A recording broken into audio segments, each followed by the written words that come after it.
Seasonal சளி தொல்லைக்கு தும்ப இலை, தூதுவளை இலை அதையும் கஷாயம் சாப்பிடலாம்.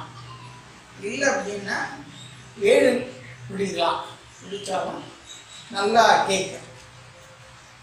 தலையை நீக்கிட்டு மூட்டில் நீர் வடியுது எல்லாமே நல்லா கேட்கும். அது சாப்பிடுங்க.